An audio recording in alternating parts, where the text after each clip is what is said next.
Serial কিলারের গল্প তো আমরা অনেক দেখেছি, কিন্তু সিরিয়াল কিলারের যদি হিরোদের মতো সুপার পাওয়ার থাকে, তাও আবার এমন এক সুপার পাওয়ার যার কারণে খুনিকে ধরা একেবারেই অসম্ভব। শান্তশিষ্ট শহরে হঠাৎ আগমন ঘটে এমন এক খুনির যে মুহূর্তের মধ্যেই ধোঁয়ায় পরিণত হতে পারে, যার শরীরে কোনো গুলি তো লাগেই না, তাকে বন্দি করে রাখাটাও পুরোপুরি অসম্ভব। যে মানুষ ধোঁয়ায় পরিণত হতে পারে তাকে কি আর খাঁচায় বন্দি করা সম্ভব? এরকমই এক খুনি হঠাৎ করে প্রকাশ্যে ঘোষণা দিয়ে শুরু করে একের পর এক খুন। এমনকি সে কেন খুন করছে সেটাও জানিয়ে দেয় সবাইকে। পুরো পুলিশ টিম হন্যে হয়ে খুঁজতে শুরু করে এই খুনিকে। প্রতিটা টিভি চ্যানেল জুড়েও এই খুনির খবরই যেন হয়ে ওঠে একমাত্র ব্রেকিং নিউজ। খুনির চেহারা জানা সত্ত্বেও, এমনকি সামনাসামনি পেয়েও পুরো পুলিশ ফোর্স মিলে ধরতে পারে না এই খুনিকে। ধরতে গেলে যেন মুহূর্তের ভেতরে ধোঁয়ায় পরিণত হয়ে বাতাসের বেগে চলে যায় এই খুনি। কিন্তু সে এই সুপার পাওয়ার কিভাবে পেল? একের পর এক খুনগুলোই বা কাদেরকে করছে সে? কেনই বা করছে এই খুনগুলো? এসব খুনের পেছনে কি শুধুমাত্র এই খুনিই দায়ী, নাকি এর সাথে আড়াল থেকে জড়িয়ে আছে অন্য কেউ? পুলিশ কি শেষ পর্যন্ত ধরতে পারবে এই ধোঁয়ায় পরিণত হতে পারা খুনিকে, নাকি শেষমেশ খুনির কাছে হার মানতে হবে তাদেরকে?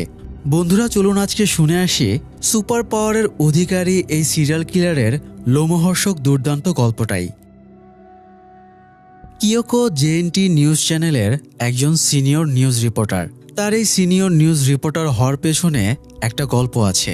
কিয়োকো একবার কেঞ্জি নামের একজন পুলিশ অফিসারের সাথে কাজ করছিল একটা কেস নিয়ে নিউজ করবে বলে।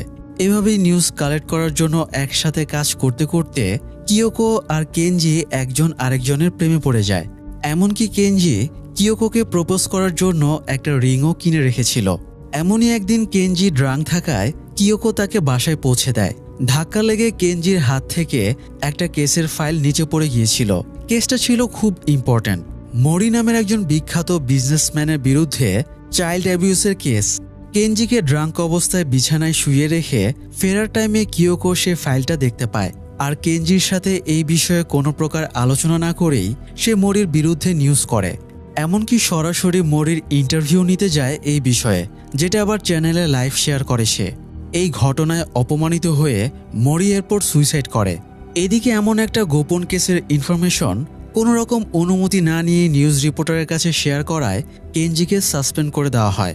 অন্যদিকে হাই প্রোফাইল একটা কেসের নিউজ করতে পারায় জেএনটি নিউজ চ্যানেল কিয়োকোকে সিনিয়র নিউজ রিপোর্টার হিসেবে প্রমোশন দেয়। এই ঘটনার পর থেকে কেঞ্জি কিয়োকোর ওপর রাগ হয়ে তার সাথে যোগাযোগ করা অফ করে দেয়। কিয়োকো আর কেঞ্জির সাথে যোগাযোগ করার চেষ্টা করেনি বা ক্ষমাও চায়নি। এই ঘটনার পর আরও 3 মাস পেরিয়ে গেছে।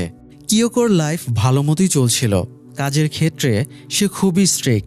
কোনো নিউজ করার ক্ষেত্রে সঠিক ইনফরমেশন প্রকাশ করতে সে নিজের লাইফও রিস্কে নিতে প্রস্তুত সবসময়। অন্যদিকে কেঞ্জি অনেক ভালো একজন পুলিশ অফিসার হওয়া সত্ত্বেও সাসপেন্ড হয়ে ভবঘুরের মতো দিন কাটাচ্ছিল। যদিও কোথাও কোনো অপরাধ হতে দেখলে সে এখনও প্রতিবাদ করতে ভুলে না। এই ঘটনার পর আরও 3 মাস কেটে যায়।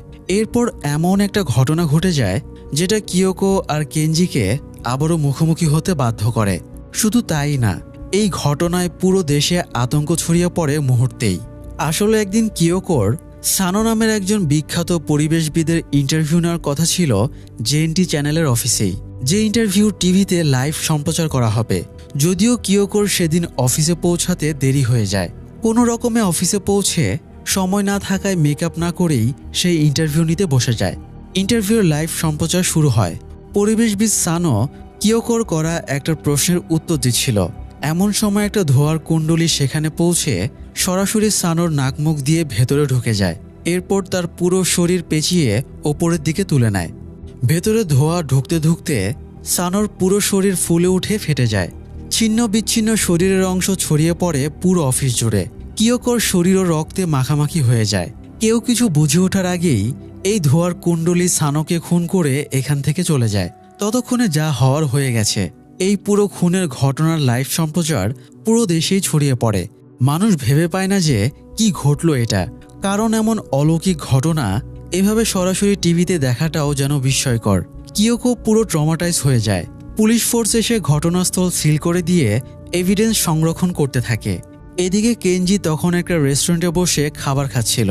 রেস্টুরেন্টের মালিক পাম নামের একজন ওয়েটারকে শুধুমাত্র ভিন্ন দেশের হওয়ায় বুলি করছিল, স্যালারি না দেওয়ার হুমকি দিচ্ছিল। এই অনিয়ম দেখে কেনজি রেস্টুরেন্টের মালিককে মারধর করে, ভয় দেখিয়ে বাধ্য করে পামকে স্যালারি দিতে। রেস্টুরেন্ট থেকে আসার আগে কেনজি পামকে অন্য কোথাও চাকরি নিতে বলে আসে। আসলে পামের মধ্যে কনফিডেন্স ছিল না। সে ভাবত ভিন্ন দেশীয় হওয়ায় তাকে কেউ জব দেবে না। এই কারণে এখানকার মালিকের অত্যাচার সে মুখ বুজে সহ্য করত। এখন কেনজির কথায় সে কিছুটা সাহস ফিরে পায় আর কেনজিকে ধন্যবাদ জানায়। এমন সময় কেনজিকে কল করে জানানো হয় নতুন একটা কেসে তাকে নিয়োগ দেওয়া হয়েছে। স্বয়ং পুলিশ ফোর্সের জেনারেল সাকামোতো তাকে এই কেসে নিয়োগ দিয়েছে। সাকামোতো আসলে সম্পর্কে কেনজির আঙ্কেল হয়। কেনজির বাবা ওকামোতো পুলিশ ফোর্সে চাকরি করত। অনেক সৎ একজন পুলিশ অফিসার ছিল সে। যদিও একটা দুর্ঘটনায় সে মারা যায় আর কেনজি একা হয়ে পড়ে। তো পারিবারিকভাবেই সাকামোতোর সাথে কেনজির সম্পর্ক ছিল। সানোর মার্ডারের নতুন এই কেসে কিয়োকো জড়িত থাকার কারণেই সাকামোতো কেনজিকে এই কেসের দায়িত্ব দিয়েছে, যাতে করে কিয়োকোর সাথে পার্সোনাল কোনো যোগসূত্র যে নেই সেই বিষয়ে কেনজি নিজেকে প্রমাণ করার একটা সুযোগ পায়। কথাটা কেনজি সাকামোতোর কাছে পরে জানতে পেরেছিল। তো খবর পেয়ে কেনজি ঘটনাস্থলে যায়। তার অ্যাসিস্ট্যান্ট অফিসার আবে সেখানে আগে থেকে উপস্থিত ছিল। কেনজি পুরো ঘটনার লাইভ ভিডিওটা দেখে। ঘটনাস্থল থেকে তখন অলরেডি ডেড বডির অংশগুলো ফরেন্সিক রিপোর্টের জন্য পাঠিয়ে দেওয়া হয়েছে। প্রত্যক্ষদর্শী হিসেবে কেনজি কিয়োকোকে জিজ্ঞাসাবাদ করতে যায়। শকড অবস্থায় কিয়োকো তখন ফ্রেশ হয়ে ক্যাফেটেরিয়াতে বসেছিল। প্রায় 3 মাস পরে তাদের দেখা হলেও দুজনের মধ্যে নার্ভাসনেস ছাড়া তেমন কোনো ভাবান্তর ছিল না। কিয়োকোকে জিজ্ঞাসাবাদ করে কেনজি ভিডিওতে যা দেখেছে তার চেয়ে বেশি কোনো ইনফরমেশন পায় না। এমন সময় কিয়োকোকে এসে তার কলিগ ডেকে নিয়ে যায়, কারণ নিউজ চ্যানেলের সব সিনিয়র রিপোর্টারদের নিয়ে মিটিং ডাকা হয়েছে। কেনজি তখনই জানতে পারে কিয়োকোর প্রমোশনের কথা।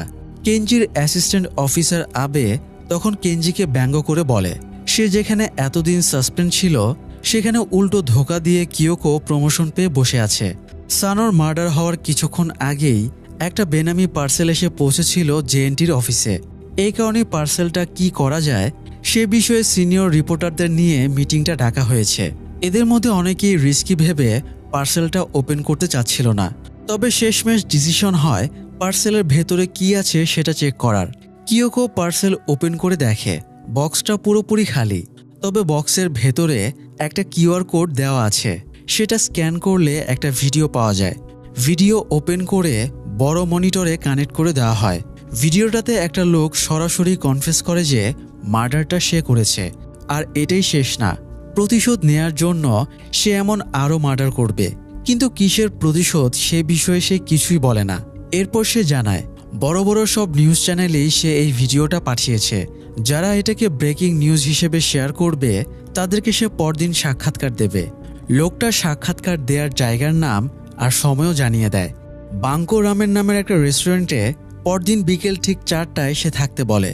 জেএনটি চ্যানেলের কিছু রিপোর্টার শুরুতে ভাবে প্র্যাঙ্ক করে হয়তো কেউ ভিডিওটা পাঠিয়েছে, কিন্তু পরে দেখা যায় ভিডিওটা আগের দিন রাতে করা হয়েছে। যদি প্র্যাঙ্ক ভিডিও হবে তবে সানোর মার্ডার হওয়ার বিষয়ে তারা আগে থেকে কিভাবে জানতে পারলো? ততক্ষণে অলরেডি বড় বড় নিউজ চ্যানেল থেকে ভিডিওটা সম্প্রচার করা হয়ে গেছে। জেএনটি নিউজ চ্যানেল থেকেও এটা প্রচার করা হয়। এদিকে পুলিশ প্রশাসন মিটিং ডেকে আলোচনা করে এই মার্ডারারকে ধরা যায় কিভাবে সেই বিষয়ে। ততক্ষণে সানোর ডেড বডির ফরেন্সিক রিপোর্ট হাতে এসে গেছে। সানোর ফুসফুসে বিষাক্ত কেমিক্যাল ঢুকে অতিরিক্ত ফুলে গিয়ে বডি বিস্ফোরণ হয়ে মৃত্যু হয়েছে। পুলিশ চিফ সাকামোতো পাবলিকের কাছে ঘোষণা করে দেয় যাতে পরদিন বাঙ্কো রামেন রেস্টুরেন্টের আশেপাশে কোনো পাবলিক না যায়। মিটিং শেষে সাকামোতো কেনজির সাথে আলাদাভাবে কথা বলে, তাকে জানায় এই কেসটা তাকে কেন দেওয়া হয়েছে। এরপর কেনজিকে সে এই কেসটা পারফেক্টলি হ্যান্ডেল করতে বলে। এদিকে পুলিশের মানা করা সত্ত্বেও কেই বা শুনে কার কথা। মানুষকে যে কাজ করতে নিষেধ করা হয় সেই কাজের প্রতি বরং উল্টো তাদের আগ্রহ বেড়ে যায়। পরদিন বিকেল 4টা বাজার আগেই বাঙ্কো রামেন রেস্টুরেন্টের আশেপাশে পাবলিক আর রিপোর্টারদের উপচে পড়া ভিড় তৈরি হয়ে যায়। পুলিশও তাদেরকে আটকে রাখতে পারে না। এদিকে রিস্কি থাকায় সেদিনের মতো রেস্টুরেন্ট বন্ধ করে এখানকার কর্মচারীদের দূরে সরিয়ে রাখা হয়েছিল। ফলে তারা মোটেও সন্তুষ্ট ছিল না, কারণ তাদের এতে লস হচ্ছিল। কেনজি আবেকে নিয়ে রেস্টুরেন্ট পুরোটা ঘুরেও সন্দেহজনক কিছু পায় না। এরপর সে আর আবে রেস্টুরেন্টের ভেতরে বসে অপেক্ষা করতে থাকে ভিডিওর সেই খুনির জন্য। যদিও কেঞ্জির ধারণা ছিল এত লোকের ভিড়ে খুনি নিজেকে ধরা দিতে কখনই আসবে না। কিয়োকো তখন নিজের কলিগ তাতসুয়া আর ক্যামেরাম্যানকে নিয়ে অন্য রিপোর্টারদের সাথেই বাইরে অপেক্ষা করছিল। বিকেল 4টা পার হয়ে যায়, কিন্তু খুনির তখনও কোনো দেখা নেই। যদিও খুনি স্ট্রিক্টভাবে বলে দিয়েছিল সে ঠিক 4টার সময় উপস্থিত থাকবে এই রেস্টুরেন্টে। প্রায় আধা ঘন্টা পেরিয়ে যায়। এমন সময় কিয়োকোর চোখে পড়ে বাঙ্কো রামেন রেস্টুরেন্টের বিরক্ত কর্মচারীর দিকে। কৌতূহলবশত তার সাথে কথা বলতে গিয়েই কিয়োকো জানতে পারে বাঙ্কো রামেন রেস্টুরেন্ট আগে এখানেই ছিল না, এর আগের ঠিকানা ছিল অন্য একটা জায়গায়। সেখানকার ঠিকানা নিয়ে কিয়োকো সেখানেই চলে যায়, আর যেতে যেতে কেঞ্জিকেও মেসেজ করে সেখানকার ঠিকানা জানিয়ে দেয়। কারণ কিয়োকোর সন্দেহ হয়েছিল স্ট্রিক্টভাবে সময় বলার পরেও এতক্ষণ পেরিয়ে গেলেও যেহেতু খুনি আসেনি, তার মানে খুনি এই রেস্টুরেন্টের আগের ঠিকানায় থাকতে পারে। কেঞ্জি পুলিশ ফোর্স নিয়ে সেই ঠিকানায় যেতে থাকে, সাথে তাদের পিছু নেয় রিপোর্টাররাও। কিয়োকো গিয়ে দেখে তার ধারণা ঠিক, বাঙ্কো রামেনের আগের ঠিকানা যেখানে ছিল সেই পরিত্যক্ত ভবনে খুনি দাঁড়িয়ে আছে। খুনি কিয়োকোর কাছে নিজের পরিচয় দেয় হিউম্যান ভেপার হিসেবে, জানায় যাকে সে মার্ডার করেছে, অর্থাৎ সানোকে সে 27 বছর আগে থেকেই চিনত। হোয়াইট সেন্টার নামের একটা প্রতিষ্ঠানের মাধ্যমেই তাদের পরিচয়। হিউম্যান ভেপার জানায় সে হোয়াইট সেন্টারের সাথে জড়িত সবাইকেই খুন করবে, কারোর সাধ্য নেই তাকে আটকানোর। আর যাদেরকে সে খুন করবে তারা নিশ্চয়ই তখন টিভিতে এই নিউজ দেখে ভয় কাঁপছে। সে যখন এসব বলছিল তখন বাইরে কেঞ্জি পুলিশ ফোর্স নিয়ে চলে এসেছে। এই কারণে হিউম্যান ভেপারকে কিয়োকো হোয়াইট সেন্টার কি সে বিষয়ে জিজ্ঞাসা করার সুযোগ পায় না। হিউম্যান ভেপার রেস্টুরেন্টের বাইরে বের হয়ে আসে, আর তখনই বোঝা যায় সে নিজেকে হিউম্যান ভেপার কেন বলছিল। কেঞ্জির আদেশে পুলিশ ফোর্স যখন তার দিকে এগিয়ে যায় তাকে ধরার জন্য, তখনই সে মুহূর্তেই ধোঁয়ায় পরিণত হয়ে একে একে পুলিশ সবাইকে ওপরে তুলে আশ্রয় ফেলতে থাকে। প্রায় সবাই আহত হয়ে যায় হিউম্যান ভেপারের আঘাতে। কোনো গুলিও হিউম্যান ভেপারকে আঘাত করতে পারছিল না সে ধোঁয়ায় পরিণত হওয়ার কারণে। মুহূর্তের মধ্যে প্রায় সবাইকেই আঘাত করে হিউম্যান ভেপার সেখানকার মাটির নিচের ম্যানহোল দিয়ে পালিয়ে যায়।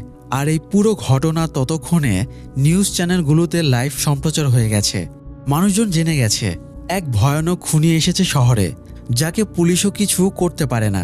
তবে সবার মনে তখন অনেক প্রশ্ন, এই হিউম্যান ভেপার পরিচয় দেওয়া মানুষটা ধোঁয়ায় পরিণত হয় কিভাবে, আর হোয়াইট সেন্টারই বা কি? তো যাই হোক, এই ঘটনার পর কিয়োকোকে কাস্টাডিতে নেওয়া হয় জিজ্ঞাসাবাদের জন্য। কারণ এই ঘটনার পর তার প্রতি একটা সন্দেহ তৈরি হয় যে সে কিভাবে জানতে পারল হিউম্যান ভেপার নতুন বাঙ্কো রামেন রেস্টুরেন্টে না, বরং পুরাতন বাঙ্কো রামেন রেস্টুরেন্টে এসে দেখা করবে। আসলে কিয়োকোর ওপর আবের আগে থেকেই রাগ ছিল, কারণ কিয়োকোর কারণেই কেঞ্জিকে সাসপেন্ড করা হয়েছিল।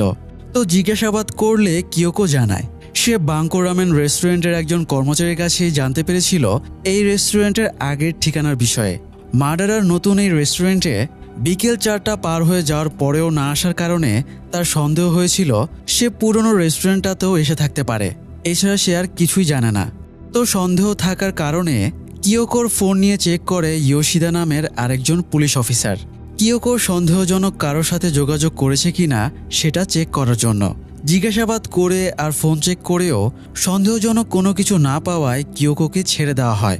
আবে যখন কিয়োকোকে জিজ্ঞাসাবাদ করছিল তখন বাইরে দাঁড়িয়ে সেটা দেখছিল কেঞ্জি। জিজ্ঞাসাবাদ শেষ হলে কিয়োকো বাইরে বের হলে কেঞ্জি তার কাছে গিয়ে এই কেস থেকে দূরে থাকতে বলে। কারণ কিয়োকোর কারণেই মরির বিরুদ্ধে যে চাইল্ড অ্যাবিউজের কেস ছিল সেটা প্রুভ হয়নি, তার আগেই মরি সুইসাইড করেছে। কেঞ্জি চাচ্ছিল না এই কেসে জড়িয়ে কিয়োকো কোনো রকম বিপদে পড়ুক অথবা কোনো প্রকার ঝামেলা তৈরি করুক। কিন্তু কিয়োকো কি আর কথা শোনার মানুষ? সে উল্টো বিরক্তি দেখিয়ে সেখান থেকে চলে যায়। এদিকে হিউম্যান ভেপার ধোঁয়ায় পরিণত হওয়ার কারণে সে যে স্যুট পরে এসেছিল সেটা সেখানেই থেকে যায়। এই স্যুটই ফরেন্সিকে দেওয়া হয় ডিএনএ টেস্টের জন্য। কিন্তু অবাক করা বিষয় হলো কোনো মানুষ যে এই স্যুট পরেছিল তার কোনো প্রমাণই মিলে না। রিপোর্ট নিতে গিয়ে কেঞ্জি জানতে পারে হিউম্যান ভেপারের পরা স্যুট থেকে তার বিষয়ে কোনো তথ্যই মেলেনি। তখন তার হঠাৎ চোখ পড়ে কোটে লাগানো বোতামের দিকে। সবগুলো বোতাম একইভাবে সেলাই করে লাগানো থাকলেও একটা একটু অন্যভাবে সেলাই করা ছিল। সেই বোতাম চেক করে দেখা যায় বোতামের অপর পাশে একটা চিহ্ন আঁকা। খোঁজ নিয়ে দেখা যায় এই চিহ্নটা ফুজিশিরো নামের একটা গ্যাংয়ের। হিউম্যান ভেপার যে 27 বছর আগের কোনো ঘটনার প্রতিশোধ নেওয়ার কথা বলেছে, সেই 27 বছর আগে ফুজিশিরো গ্যাং অনেক ছোট ছিল। সেই গ্যাংটা এখন অনেক বড় হয়ে গেছে। কিন্তু হিউম্যান ভেপার নিজের কোটের বোতামে ফুজিশিরো গ্যাংয়ের চিহ্ন এঁকে দিল কেন? এটা নিয়ে রিসার্চ করতে গিয়ে কেনজির হঠাৎ চোখে পড়ে হিউম্যান ভেপার সানোকে মার্ডার করার আগে যে ভিডিও পাঠিয়েছিল সেটাতেও সেম স্যুট পরা, তবে এই স্যুটের পকেটে রুমাল ভাঁজ করে রাখা ছিল, যেটা পরে বাংকো রামেন রেস্টুরেন্টে এসে দেওয়া সাক্ষাৎকারের সময় ছিল না। কেনজি খেয়াল করে দেখে সানো ঠিক সেইভাবেই রুমাল ভাঁজ করে নিজের পকেটে রাখত। কেনজি তখন বুঝতে পারে আগের ভিডিওতে ওভাবে রুমাল ভাঁজ করে রাখাটা সানোকে মার্ডার করবে তার একটা হিন্টস ছিল। তার মানে এবারে খুন হবে ফুজিশিরো গ্যাংয়ের কেউ, কারণ হিউম্যান ভেপার বোতামে সেই গ্যাংয়ের চিহ্ন এঁকে হিন্টস দিয়ে রেখেছে। কিন্তু ফুজিশিরো গ্যাং বা হোয়াইট সেন্টারের সাথে হিউম্যান ভেপারের কানেকশনই বা কি? কেনজি আবেগে নিয়ে ফুজিশিরো গ্যাংয়ের আস্তানার বাইরে লুকিয়ে নজর রাখতে শুরু করে। এই আস্তানায় হঠাৎ মোটরসাইকেলে করে আসা গুন্ডাদের আনাগোনা বেড়ে যায়। সে দূর থেকে খেয়াল করে পাম নামের সেই ওয়েটার এখানে খাবার ডেলিভারি দিতে এসেছে। কেনজি পামের সাথে গিয়ে কথা বলে জানতে পারে পাম কেনজির কথা মতো আগের রেস্টুরেন্ট ছেড়ে অন্য একটা রেস্টুরেন্টে জব নিয়েছে আর এখানে ভালো আছে। ফুজিশিরো গ্যাংয়ের লোকদেরকে সে হিউম্যান ভেপারের বিষয়ে কথাবার্তা বলতে শুনেছে, তাদের কাছে বন্দুকও রাখা ছিল। এই কথা শুনে কেনজির সন্দেহ দৃঢ় হয়। সে আরও কড়া নজর রাখতে শুরু করে। এদিকে কিয়োকো হোয়াইট সেন্টার নিয়ে নিজের টিমকে নিয়ে রিসার্চ করতে শুরু করে, কিন্তু এই সেন্টারের বিষয়ে কোনো ইনফরমেশন অনলাইনে পাওয়া যাচ্ছিল না, যেন কেউ ইচ্ছাকৃতভাবেই ইনফরমেশন গায়েব করে দিয়েছে। এমন সময় তাৎসু এসে জানায় শিনিচি নামের একজন রিটায়ার্ড রিপোর্টার তাকে মেইল করে জানিয়েছে সে হোয়াইট সেন্টার সম্বন্ধে জানে। তখন কিয়োকো শিনিচির সাথে একটা রেস্টুরেন্টে গিয়ে দেখা করে। শিনিচি জানায় ইয়ামানশি এলাকায় প্রায় 27 বছর আগে হোয়াইট সেন্টার নামের একটা সমাজসেবামূলক প্রতিষ্ঠান ছিল। এখানে সহায় সম্বলহীন মানুষ আর অনাথ বাচ্চাদেরকে থাকা খাওয়ার ব্যবস্থা করা হতো, তাদেরকে বিভিন্ন কাজ দেওয়া হতো। কিন্তু সমাজসেবার মুখোশের আড়ালে চলতো আরও ভয়ানক কাজ। অল্প টাকায় তাদেরকে দিয়ে বেশি কাজ করিয়ে নেওয়া হতো। এই সেন্টারের ডিরেক্টর ছিল ওবাতা নামের এক লোক। তখন ইয়ামানাশি এলাকায় চিলড্রেন অফ পিস এক্সপো নামে খুব বড় সেমিনার হয়েছিল, যেখানে পৃথিবীর বিভিন্ন জায়গা থেকে বড় বড় নেতারা এসেছিল। সেমিনারটা ছিল দেশের জন্য খুবই গুরুত্বপূর্ণ।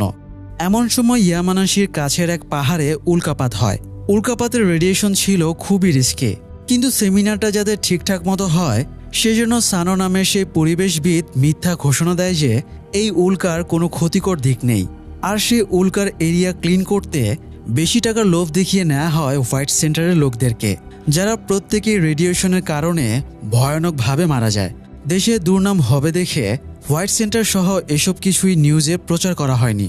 উল্টো সে নিজে এসব নিয়ে নিউজ লিখলেও সেগুলো প্রকাশ করেনি পত্রিকাগুলো।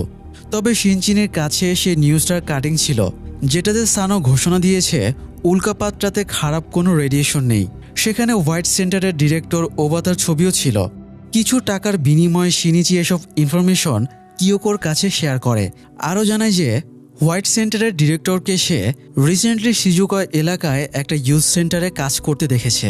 যদিও সে এখন নিজের নাম আর পরিচয় চেঞ্জ করে ফেলেছে, তবে তার নাম আগের নামের সাথে অনেকটাই মিলে। এসব ইনফরমেশন নিয়ে কিয়োকো আর তাৎসুয়া অফিসে ফিরে ওবাতার বর্তমান কন্ট্যাক্ট ইনফো বের করে। যদিও তাদের কাছে জোরদার কোনো প্রমাণ ছিল না যে এই লোকই হোয়াইট সেন্টারের ডিরেক্টর ওবাতা, কারণ বয়সের সাথে সাথে চেহারা অনেক পাল্টে গেছে। সে যদি অস্বীকার করে সে ওবাতা না, তাহলে আর তার কিছুই করার নেই। আসলে ওবাতা শিজুকাতে একটা ইউথ সেন্টারে কাজ করে। সে এখন নিজের পরিচয় চেঞ্জ করে ফেলেছে। তার বর্তমান নাম ওজাকি।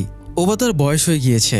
এই ইউথ সেন্টারে সে অনাথ বাচ্চাদেরকে দেখে শুনে রাখে, তবে সে অতীত জীবনের ট্রমা থেকে এখনও বের হতে পারেনি। মাঝে মাঝেই তার হ্যালুসিনেশন হয়। এত বছর পরে এসে টিভিতে হিউম্যান ভেপারের মুখে হোয়াইট সেন্টারের নাম শুনে তার পুরনো স্মৃতি জাগ্রত হয়ে ওঠে। যারা সেই উল্কার সেখানে কাজ করতে গিয়েছিল ট্রাকে করে, তাদের সবার জ্বলে যাওয়া লাশ ফিরে এসেছিল। যে দৃশ্যের ভয়াবহতা সে এখনও ভুলতে পারেনি।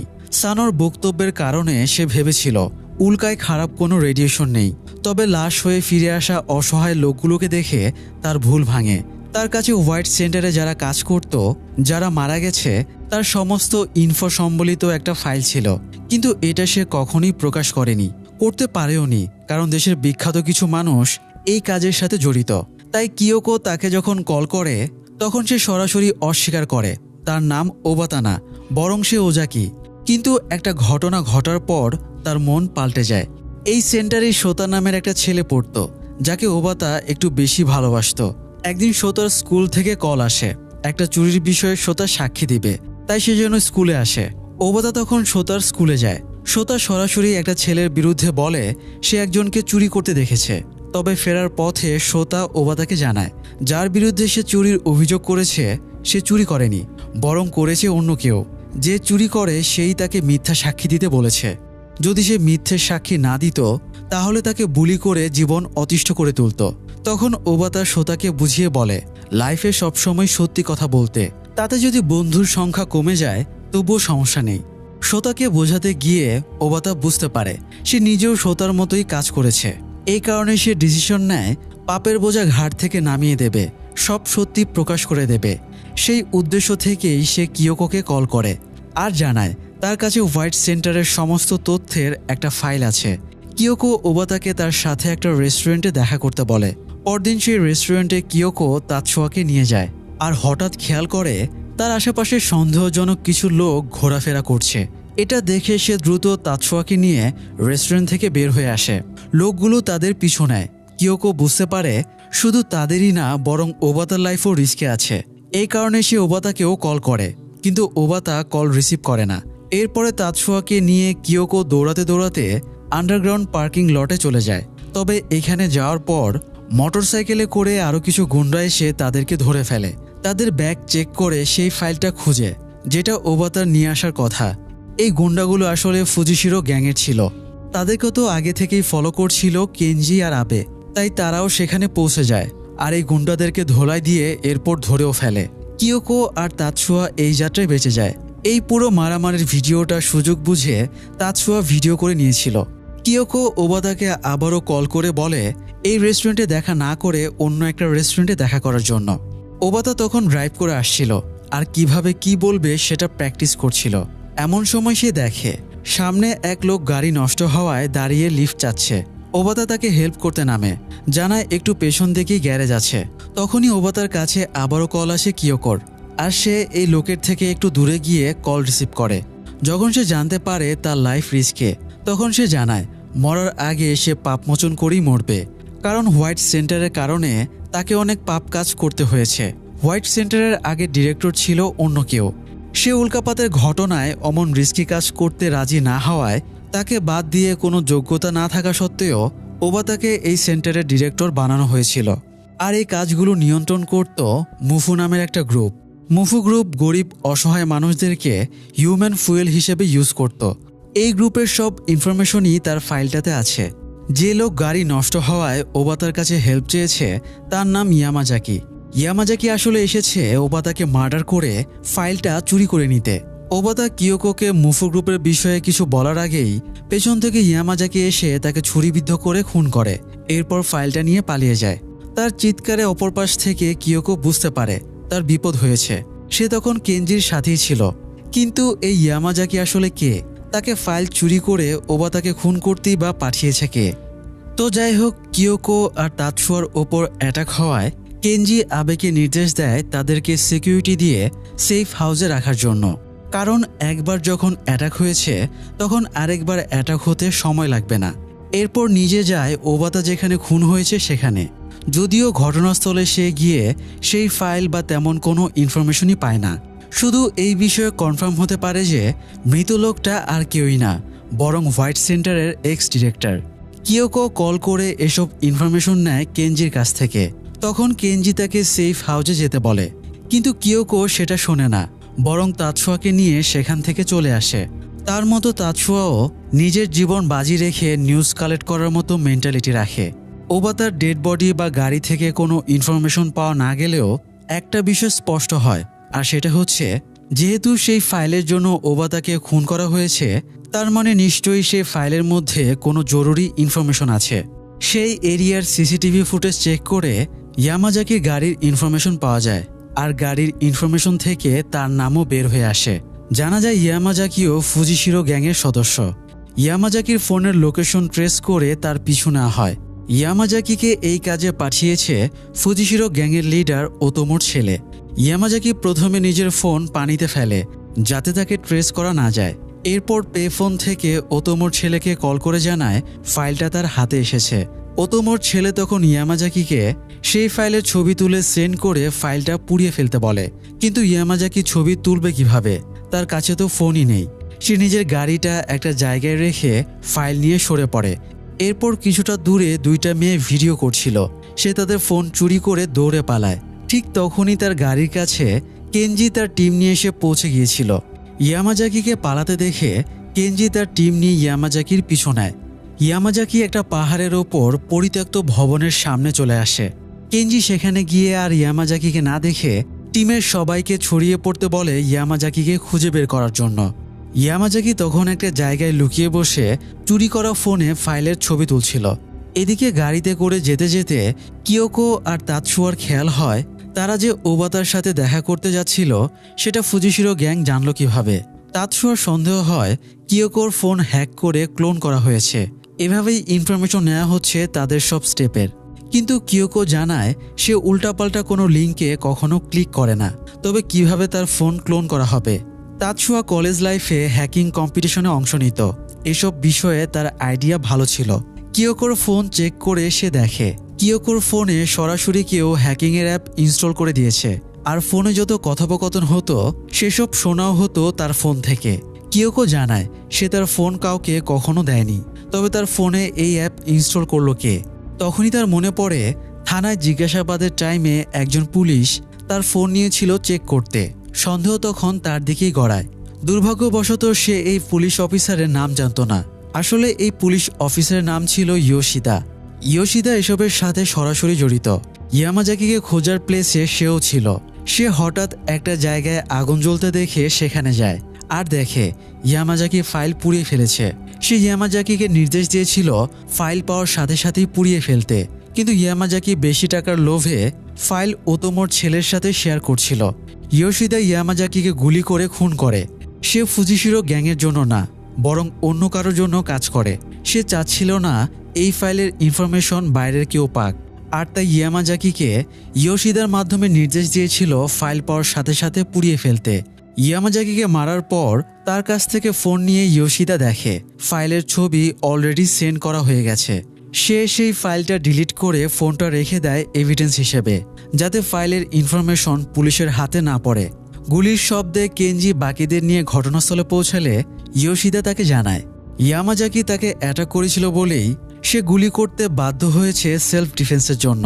এমন সময় কিয়োকো কেনজিকে কল করে যে পুলিশ তার ফোন চেক করতে নিয়েছিল তার বিষয়ে জিজ্ঞাসা করে আর জানায় তার ফোনে বাগ অ্যাপ ইনস্টল করে ফোন ক্লোন করা হয়েছিল। তবে কেনজি এটা মানতে নারাজ যে তার টিমের কেউ এই সিন্ডিকেটের সাথে জড়িত। এই কারণে সে ইয়োশিদার নাম কিয়োকোকে জানায় না আর এসব থেকে তাকে দূরে থাকতে বলে। এদিকে কিয়োকো ইনফরমেশন কালেক্ট করে জানতে পারে কেনজি ফুজিশিরো গ্যাংয়ের পিছু করতে গিয়ে তাকে বাঁচিয়েছে। কিন্তু প্রশ্ন হচ্ছে কেনজি ফুজিশিরো গ্যাংয়ের পিছু কেন নিল? আর এই গ্যাংয়ের লোকেরা যেহেতু হোয়াইট সেন্টারের ইনফরমেশন আছে সে ফাইল নিতে লোক পাঠিয়েছে, তার মানে অবশ্যই ফুজিশিরো গ্যাং কোনো না কোনোভাবে হিউম্যান ভেপারের সাথে কানেক্টেড।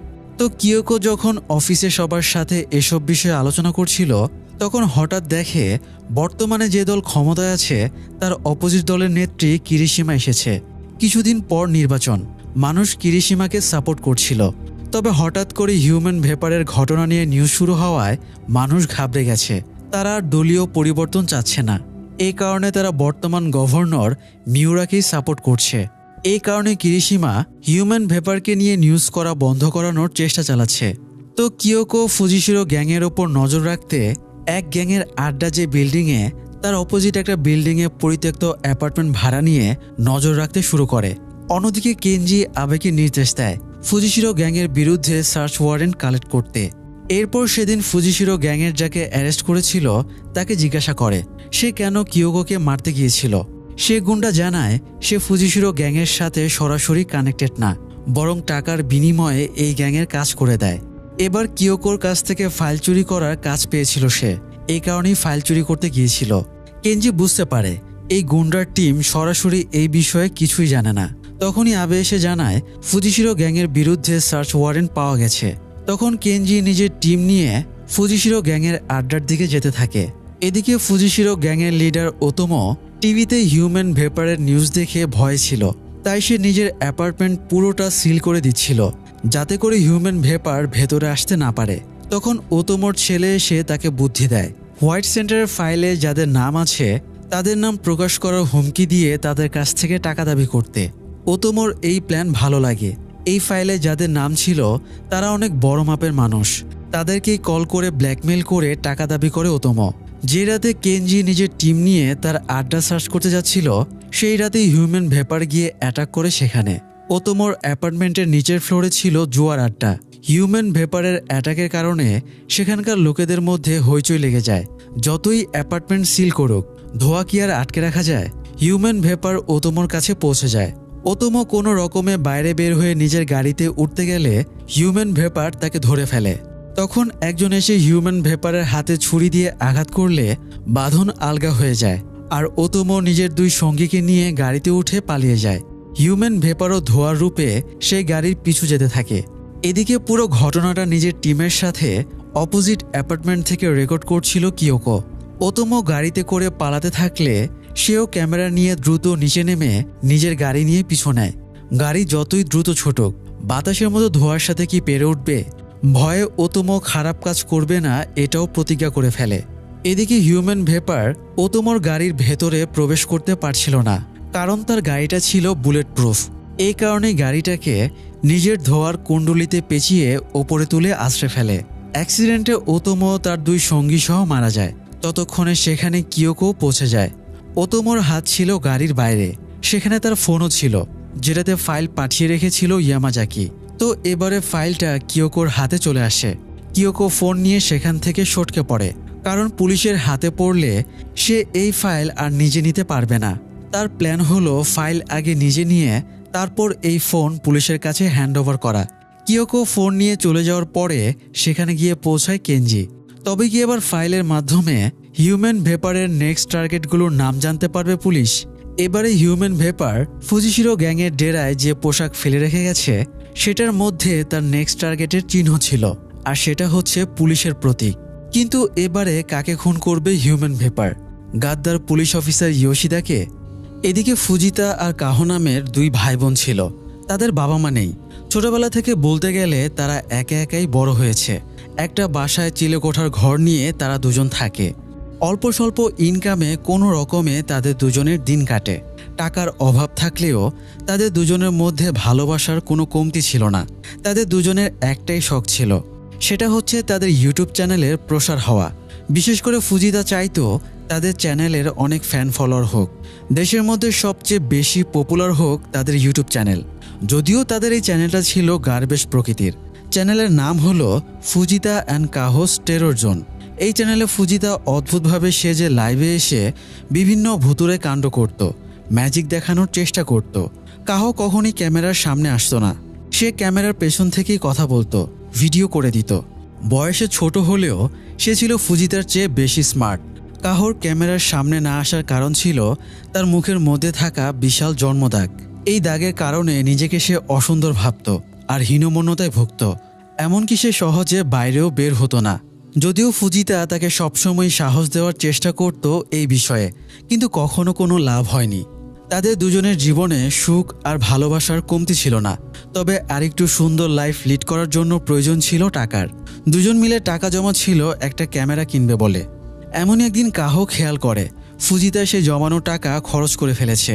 কাহো যখন টাকার কথা জিজ্ঞেস করে তখন ফুজিতা দেখায় সেই টাকায় সে একটা ড্রিম সুকুবাস নামের মিউজিক ভিডিওর অ্যালবাম কিনেছে।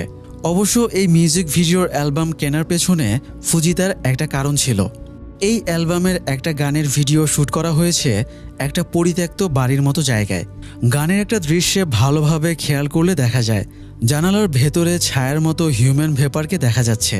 যেহেতু তখনকার সবচেয়ে পপুলার টপিক ছিল হিউম্যান ভেপার, তাই ফুজিতা চাচ্ছিল এই মিউজিক ভিডিওতে হিউম্যান ভেপারকে দেখা যাওয়া নিয়ে একটা ভিডিও বানাবে, তাতে করে তাদের চ্যানেল ভাইরাল হয়ে যাবে। কিন্তু আসলে তা হয় না। এই ব্যাপারটা নিয়ে ভিডিও বানানোর পরে কিছু সংখ্যক ভিউ বাড়লেও যে পরিমাণ ভাইরাল হবে বলে সে ভেবেছিল তার কিছুই হয় না। তবে লাইভ করার কিছুক্ষণ পরেই তাদের ভিডিওতে দাদাশো নামের একটা আইডি থেকে কমেন্ট করা হয়। সেখানে বলা হয় যেই জায়গায় হিউম্যান ভেপারকে দেখা গেছে সেই বিষয়ে তারা আরও জানতে চায়। কাহো তখন সেই কমেন্টের রিপ্লাইয়ে নিজের ফোন নম্বরটা দিয়ে রাখে। কিছুক্ষণ পরেই তার কাছে কল আসে, আর যে কল করেছে সে কাহোকে জানায় যদি কাহো হিউম্যান ভেপারকে যে জায়গায় দেখা গেছে সেই জায়গার লোকেশন তাকে জানাতে পারে তবে তাকে 1 মিলিয়ন টাকা দেওয়া হবে। এই কথা শুনে ফুজিতা আর কাহো দুজনেই উচ্ছ্বসিত হয়ে ওঠে, কারণ এই সামান্য কাজটা করতে পারলে মুহূর্তেই তারা অনেক টাকার মালিক হয়ে যাবে। পরদিন সকালেই তারা দুজন ড্রিম সুকুবাস মিউজিক চ্যানেলের স্টুডিওতে যায়। কাহো বাইরে গাড়িতে অপেক্ষা করছিল, আর ফুজিতা নিজের বুক পকেটে ফোন রেখে ফোনের ক্যামেরা অন করে স্টুডিওর ভেতরে যায়। সে ডিরেক্টর গোরোর অফিসের বাইরে থেকে উকিঝুঁকি মেরে ভেতরে দেখার চেষ্টা করছিল, কারণ সরাসরি সে ভেতরে ঢোকার সাহস পাচ্ছিল না। এমন সময় গোরোর অ্যাসিস্ট্যান্ট একটা মেয়ে ব্যাপারটা দেখতে পায় আর তাকে ভেতরে যেতে দেয়। কাহো বাইরে বসে ভিডিও কলের মাধ্যমে ফুজিতার পকেটে থাকা ফোনের ক্যামেরা দ্বারা সব দেখতে পাচ্ছিল। ফুজিতার কানের মধ্যে লুকানো ছিল স্পাই ইয়ারপিস। সেটার মাধ্যমে কি কি বলতে হবে কাহো সেটা ফুজিতাকে শিখিয়ে দিচ্ছিল। সরাসরি প্রশ্ন করলে গোরো সন্দেহ করবে বিধায় ফুজিতা নিজেকে গোরোর বানানো মিউজিক ভিডিওর ফ্যান বলে। এরপর তার কিছু মিউজিক ভিডিওর প্রশংসাও করে। এমন সময় অ্যাসিস্ট্যান্ট মেয়েটা কমলার জুস নিয়ে আসে গোরো আর ফুজিতার জন্য। গোরো ফুজিতাকে এই কমলার জুস লেমনেড বলে খেতে দেয়। ফুজিতাও আনুগত্য দেখানোর জন্য যখন এটাকে লেমনেড ভেবেই খায় তখন গোরো তার ওপর সন্তুষ্ট হয়। তখন কথায় কথায় ফুজিতা গোরোকে সে মিউজিক ভিডিও যে পরিত্যক্ত জায়গায় করা হয়েছে সেই জায়গা কোথায় সেটা জিজ্ঞাসা করে। গোরো জানায় তার গ্রুপের কেন্তা নামের একজন সদস্য সেই জায়গাতেই নিয়ে গিয়েছিল তাদেরকে। এখন আর তার নিজের সেই জায়গাটার ঠিকানা আর মনে নেই। ফুজিতা কেন্তার বিষয়ে জিজ্ঞাসা করে জানতে পারে কেন্তা অনেক আগেই এই মিউজিক ভিডিওর কাজ ছেড়ে দিয়েছে। এখন সে অভিনেতা হওয়ার চেষ্টায় আছে, আর কেন্তার ঠিকানাও গোরো জানে না। এমন সময় ক্যামেরায় গোরোর অ্যাসিস্ট্যান্ট মেয়েটাকে দেখে কাহো চিনতে পারে। এই মেয়েটাকে সে মিউজিক ভিডিওতে দেখেছিল। মেয়েটির নাম মিমি। সে তাই ফুজিতাকে বলে মিমিকে জিজ্ঞাসা করতে যে সেই জায়গাটা কোথায়। মিমিও জানায় তার সেই জায়গার ঠিকানা মনে নেই, তবে মিমিকে দেখে মনে হচ্ছিল সে কিছু একটা জানে। তাই ফুজিতা আর কাহো বাইরে গাড়িতে বসে মিমির জন্য অপেক্ষা করতে থাকে। কাজ শেষ করে মিমি মিউজিক ভিডিওর অফিস থেকে বের হয়ে এলে তারা মিমির পিছু নেয়। মিমি সরাসরি একটা বারে যায়। এখানে ছেলেরা কাপল ছাড়া গেলে সন্দেহ করতে পারে, এই কারণে ফুজিতা কাহোকে বলে ভেতরে যেতে। কিন্তু কাহো নিজের এই চেহারা নিয়ে বাইরে বের হতে রাজি হচ্ছিল না। ফুজিতা অনেকক্ষণ বলে কয়ে কাহোকে ভেতরে যেতে রাজি করে। এই বারের বাইরে কেন্তার ছবি লাগানো ছিল, আর কেন্তাই ছিল জায়গাটার ম্যানেজার। তো কাহো ভেতরে তো যায় ঠিকই, তবে বড় সানগ্লাস আর চুল দিয়ে নিজের চেহারাটা অনেকটাই ঢেকে রাখে। ভেতরে গিয়ে সে একজনকে বলে কেন্তাকে খবর দিয়ে আনতে। লোকটা কাহোকে বসিয়ে রেখে কেন্তাকে ডেকে আনতে যায়। কেন্তা এসে একটা মেয়েকে দেখে ফ্লার্ট করতে শুরু করে। কাহোরও ধীরে ধীরে জড়তা ভেঙে যায়। ফুজিতা বাইরে গাড়িতে বসেই সব শুনতে পাচ্ছিল। সে কিভাবে কি বলতে হবে সেটাও কাহোকে শিখিয়েও দিচ্ছিল। কেন্তা কাহোকে ড্রিঙ্ক অফার করলে ফুজিতা কাহোকে বলে মানা করতে, কিন্তু কাহো ড্রিঙ্কের অফার অ্যাকসেপ্ট করে। একে একে অনেক ড্রিঙ্ক করে ফেলে কাহো। এরপর কেন্তাকে সে জানায় সে একটা সিনেমা বানাবে। এরপর নিজের সিনেমার গল্প হিসেবে সে বলে একটা পরিত্যক্ত বাড়িতে ভিডিও শ্যুট করা হবে। কেন্তার মিউজিক ভিডিওর সে জায়গাটা কোথায় সেটা জানালে তার সুবিধা হতো। কেন্তা তখন কাহোকে জিজ্ঞাসা করে তার মুভিতে কোনো অভিনেতা লাগবে কিনা। কাহো কেন্তাকে প্রলোভন দেখাতে নিজের সিনেমায় একটা চরিত্রে কেন্তাকে অভিনয়ের প্রস্তাব দেয়। এটা শুনে কেন্তা প্রলুব্ধ হয় আর জানায় সেই মিউজিক ভিডিওটা শ্যুট করা হয়েছিল কাতসুশিকার একটা পরিত্যক্ত ফ্যাক্টরির পাশে, যেটা কিনা কেন্তার বাড়ির কাছাকাছি। ছোটবেলা থেকেই সে শুনে এসেছে এই জায়গায় ভূত থাকে। এই কারণে হরর টাইপ সেই মিউজিক ভিডিওর জন্য সে এই জায়গাটা গোরোকে সাজেস্ট করেছিল। সেখানে অভিনয়ের টাইমে মিমি হঠাৎ ভেতরে একটা শ্যাডো দেখতে পায় আর তাকেও দেখায়। তখন সে নিজের শ্যাডোটা দেখেছিল, যদিও সেটাকে সে নিজের মনের ভুল ভেবে ঝামেলাহীনভাবেই অভিনয় শেষ করে চলে এসেছিল। তবে ভিডিও রিলিজ হওয়ার পরে ভিডিওর মধ্যেই সেই শ্যাডোটাকে যখন দেখা যায় তখন তার বিশ্বাস হয় যে আসলেও কিছু একটা ছিল। তো এসব ইনফরমেশন নিয়ে কাহো যখন বাইরে আসে তখন সে পুরো ড্রাঙ্ক। প্রথমবারের মতো এত ড্রিঙ্ক করায় তার বমিও হয়। সে বাসায় ফিরে যেতে চাচ্ছিল, তবে ফুজিতা সেটা শুনে না। কাহোকে নিয়ে সে সেই পরিত্যক্ত ফ্যাক্টরির সামনে যায়। এরপর ক্যামেরা অন করে কাহোর কাছে দেয়।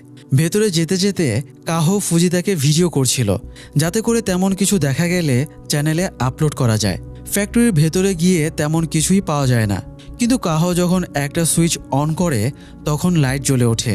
তার মানে এখানে কেউ থাকে যে এখানকার বিদ্যুৎ বিলও পে করে। কাহো হঠাৎ নিচের দিকে যাওয়ার সিঁড়ি দেখতে পায়। সেখান দিয়ে এগিয়ে যেতে যেতে তারা মাটির নিচের একটা রুমে এসে পৌঁছায়। এখানে এসে তারা যা দেখে তাতে তারা অবাক হয়ে যায়। হিউম্যান ভেপার স্বয়ং দাঁড়িয়েছিল সেখানে, তবে সেটা ছিল একটা পাথরের মূর্তি। হঠাৎ করেই সাউদার্ন অল স্টার্স ব্যান্ডের ইলি মাই লাভ গানটা বেজে ওঠে। কেউ সেখানে ডোমিনো এফেক্টের মাধ্যমে গানটা বেজে ওঠার ব্যবস্থা করে রেখেছিল। একটা ফ্যাক্স মেশিন ছিল, যেটাতে ছবি আসার সাথে সাথে সরাসরি দাঁড় করানো কিছু জিনিস পড়ে যেতে থাকে। একটার সাথে আরেকটা ধাক্কা লেগে লেগে শেষমেশ রেডিওতে গান বেজে ওঠে। গানটা বাজার সাথে সাথেই হিউম্যান ভেপারের চোখ থেকে পানি পড়ে, আর সে ধীরে ধীরে প্রথমে ধোয়ায় আর পরে মানুষে পরিণত হয়। মানুষ হওয়ার সাথে সাথে গান যখন শেষ হয় তখন সামনের দিকে ঝুঁকে সে একটা ইচ্ছা বলতে বলে। একজন ভয়েস মেসেজ পাঠিয়ে কাউকে খুন করতে বলে এবং পাশের ফ্যাক্স মেশিনে তার ছবি আসে। এটা শুনে হিউম্যান ভেপার পাশের রুমে গিয়ে পোশাক পরে বের হয়ে যায় খুন করার উদ্দেশ্যে। এই পুরো দৃশ্যটাই আড়াল থেকে দেখে ফুজিতা আর কাহো। ভিডিও ক্যামেরায় ব্যাপারটা তারা রেকর্ডও করে ফেলে। তারা দুজন এটা বুঝতে পারে যে হিউম্যান ভেপার নিজে থেকে খুন করে না, বরং তাকে দিয়ে কেউ খুন করাচ্ছে। ফুল এভিডেন্স নিয়ে তারা গাড়িতে ফিরে আসে। কাহো কয়েকবার কল করে দাদাশোকে লাইনে না পেয়ে ভয়েস মেইল করে রাখে যে তাদের কাছে হিউম্যান ভেপারের ঠিকানা আছে, সাথে প্রমাণও আছে। ভয়েস মেইল পাওয়ার সাথে সাথেই যাতে দাদাশো কল ব্যাক করে। গাড়িতে এসে কাহো ফিরে যেতে চায় বাসায়। সে আর রিস্ক নিতে চাচ্ছিল না। তবে ফুজিতার প্ল্যান হলো যেখানে হিউম্যান ভেপারের মূর্তি থাকে সেখানে একটা হিডেন ক্যামেরা সেট করে রাখা, কারণ হিউম্যান ভেপারের পুরো কার্যকলাপ যদি রেকর্ড করতে পারে তাহলে তারা সেটা নিজেদের চ্যানেলে আপলোড দিয়ে শুধু 1 মিলিয়ন না, কয়েক মিলিয়ন টাকা ইনকাম করতে পারবে। তারা দুজন বসে বসে এসব প্ল্যান করছিল। তখনই তারা দেখতে পায় ফুজিশিরো গ্যাংয়ের লিডার ওতোমোর মৃত্যুর খবর, যাকে মারার জন্য একটু আগেই হিউম্যান ভেপারকে আদেশ দেওয়া হয়েছিল। আর তখনই হিউম্যান ভেপার ধোয়ার মতো হয়ে ফিরেও আসে। ফুজিতো আর কাহো ক্যামেরা অন করে এটার পিছু নেয় আর আবারও মূর্তিতে রূপ নেওয়ার আগ পর্যন্ত ভিডিও রেকর্ড করে। ঠিক তখনই কারোর আসার শব্দ পেয়ে তারা দুজন লুকিয়ে পড়ে।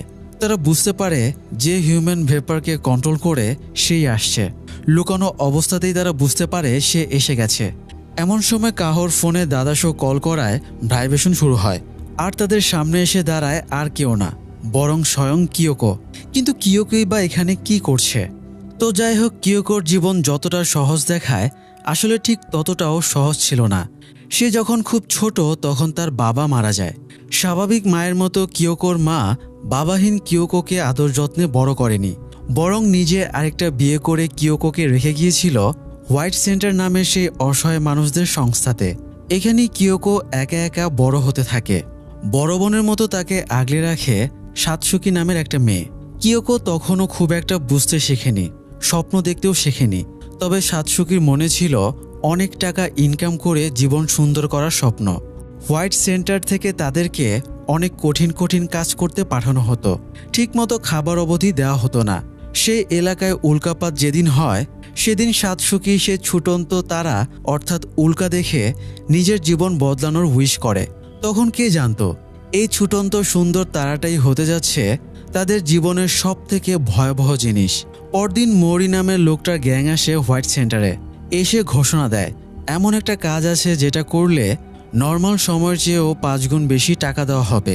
যারা যেতে ইচ্ছুক তারা যাতে হাত তোলে। সাতসুকি যাওয়ার জন্য হাত তুললেও কি ভেবে যেন ছোট্ট কিয়োকো হাত তোলেনি। পরদিন খুব ভোরে এসে যারা আগ্রহ দেখিয়েছে তাদেরকে নিয়ে যাওয়া হয় উল্কার সেখানে কাজ করাতে। সারা দিন কেটে যায়। রাতের বেলা কিয়োকোর ঘুম আসছিল না। রাতের বেলা ট্রাক ফিরে আসার শব্দে সে বাইরে বের হয়ে আসে। তখন ট্রাকের সেখানে দাঁড়িয়ে ওবাতা মরির সাথে রাগারাগি করছিল, কারণ যারা কাজে গিয়েছে তারা সবাই লাশ হয়ে ফিরেছে। ট্রাক ভর্তি ছিল তাদের জ্বলন্ত মৃতদেহ। কিয়োকো সাতসুকিকে ডাকতে গিয়ে ট্রাকের ভেতরে এই অবস্থা দেখে স্তব্ধ হয়ে যায়। মরি সেদিকে এগিয়ে এলে সে লাশগুলোর মাঝেই লুকিয়ে পড়ে। লাশ ফেলার জন্য ট্রাকে করে নিয়ে যাচ্ছিল মরি। পথে হঠাৎ কিছু মাতাল লোকজন সামনে চলে আসায় মরি ট্রাক থামিয়ে তাদেরকে সরাতে যায়। এই সুযোগে ট্রাক থেকে নেমে পড়ে কিয়োকো। এরপর রাস্তা ধরে হাঁটতে থাকে। হাঁটতে হাঁটতে তার প্রচণ্ড ক্ষুধা লেগে গিয়েছিল। এই কারণে সে বাঙ্কো রামেন রেস্টুরেন্টের পুরনো যে ভবন সেখানে গিয়ে থামে। লোলুপ ক্ষুধার্ত দৃষ্টিতে সে খাবারের দিকে তাকিয়েছিল। এই রেস্টুরেন্টেরই রেগুলার কাস্টমার ছিল রেন নামের একটা ছেলে। রেনও বাবা মাকে ছাড়া একা একাই মানুষ হয়েছে। এখানে সেখানে কাজ করে যা ইনকাম হয় তাতেই তার দিন কাটে। রেন হঠাৎ খেয়াল করে একটা বাচ্চা মেয়ে ক্ষুধার্ত দৃষ্টিতে তাকিয়ে আছে। তার মন ছিল খুব নরম। রেস্টুরেন্টে সে একজনের পরিবর্তে দুইজনের খাবার অর্ডার দিয়ে কিয়োকোকে ডাকতে যায়। কিয়োকো তাকে দেখে ভয়ে পালাচ্ছিল। রেন তাকে ধরে ফেলে আর অনেক আদর যত্ন করে বুঝিয়ে শুনিয়ে রেস্টুরেন্টে নিয়ে আসে খাওয়ার জন্য। এমন সময় রেডিওর প্রোগ্রামে একটা গান বেজে ওঠে। আসলে এলি মাই লাভ নামের গানটা ছিল রেনের ফেভারিট। সে রোজ সকালে নাস্তা করতে এলে রেডিওতে একটা প্রোগ্রাম বাজত, যেখানে প্রতিটা গান শেষ হলে শ্রোতাদের উদ্দেশ্যে বলা হতো নিজের একটা ইচ্ছা প্রকাশ করতে। রেন বহুবার এই প্রোগ্রামের উদ্দেশ্যে চিঠি পাঠিয়েছে যাতে এলি মাই লাভ গানটা প্লে করা হয়।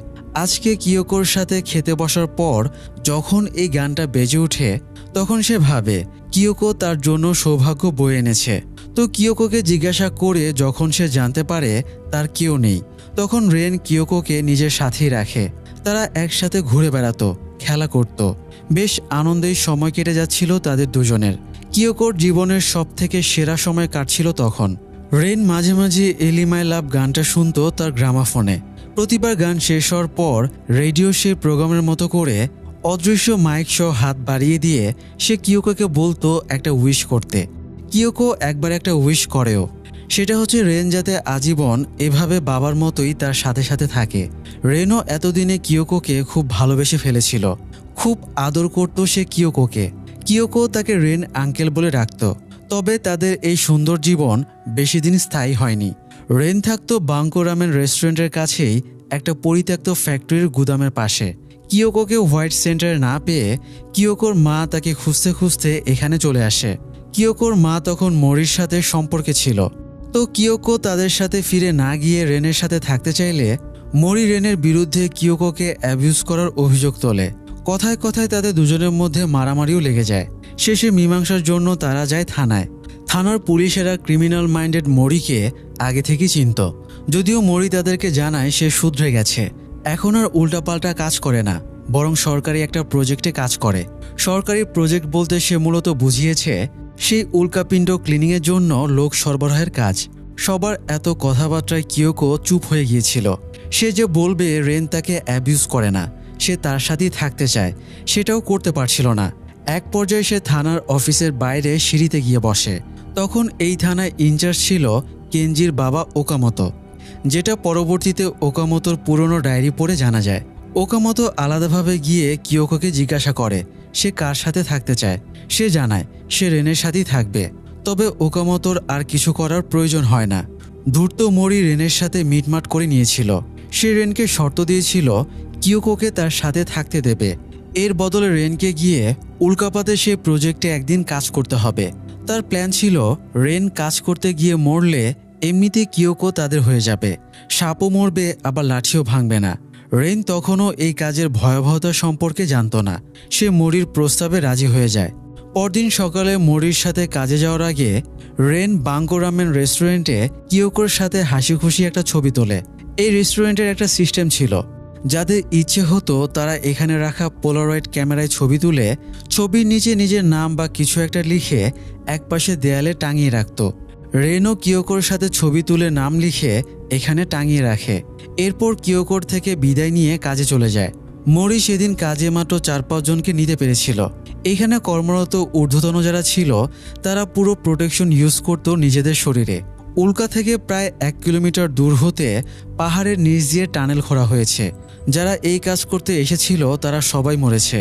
এখন একটাই কাজ করা বাকি, সেটা হচ্ছে উল্কার কাছে গিয়ে বোমা সেট করে আসা, যাতে উল্কাটা এক ধামাকায় উড়িয়ে দেওয়া যায় আর এর রেডিয়েশন বন্ধ হয়। নিজেরা ফুল প্রোটেক্টেড থাকলেও কাজ করতে আসা রেন সহ বাকিদেরকে শুধুমাত্র সার্জিক্যাল মাস্ক দেওয়া হয়।